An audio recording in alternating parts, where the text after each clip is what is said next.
The sun was sinking low when the cowboy saw something wrong in the dust ahead. His horse slowed on instinct. A shape lay twisted at the roadside, half hidden by weeds and blood-dark dirt. When he dismounted, his breath caught. She was barely conscious, her face swollen, lips split, arms bruised deep purple like storm clouds under skin. Someone had beaten her, hard and careless, then thrown her away like trash. She flinched when he touched her shoulder, whispering a broken plea for mercy. That sound cut deeper than any knife. He shrugged off his coat and wrapped it around her shaking body, lifting her carefully as if she were already precious. The wind carried the smell of iron and dust and cruelty. He looked up the empty road, jaw tightening, memorizing the tracks pressed deep by wagon wheels. Whoever did this thought the land would finish the job. They were wrong. He mounted with her against his chest, holding her steady as the horse turned toward home. Each step away from the road felt like defiance.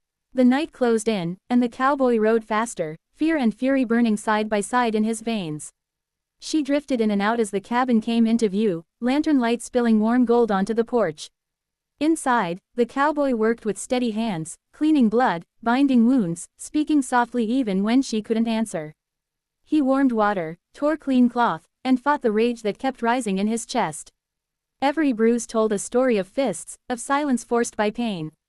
When she cried out in her sleep, he sat beside the bed, holding her hand until her breathing slowed. She woke once, eyes wide with terror, ready to run. He didn't move. He let her see the distance he kept, the respect in his stillness. "You're safe," he said, low and certain.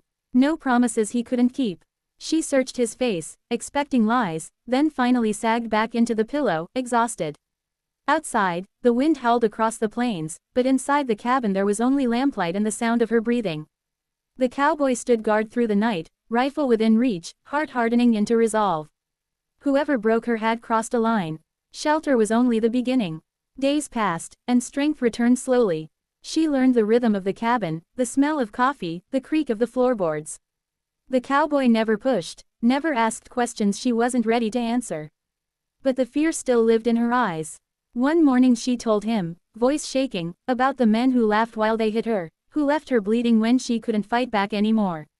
He listened without interrupting, fists clenched at his sides. When she finished, the room felt smaller, heavier. He nodded once, a promise forged in silence. That afternoon, he saddled his horse with purpose. She watched from the porch, panic flaring. He stopped in front of her, removing his hat. "I'll be back," he said. "No one will touch you again." She wanted to believe him. As he rode out, the dust rose like smoke, and she prayed the land would protect him the way he had protected her.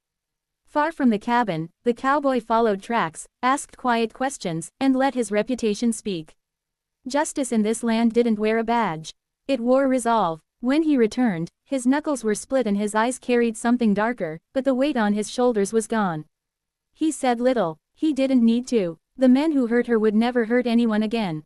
Some wounds were answered by the law, others by the land itself. She stepped toward him, hesitant, then braver, and rested her forehead against his chest. For the first time, she didn't feel small. He stood still, letting her choose the closeness, letting her decide what safety meant now. The cabin felt different, earned.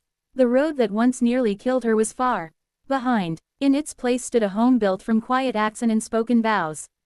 The cowboy looked out at the horizon, then back at her, knowing some battles end not with gunfire, but with a door closed against the past and a future finally allowed to begin.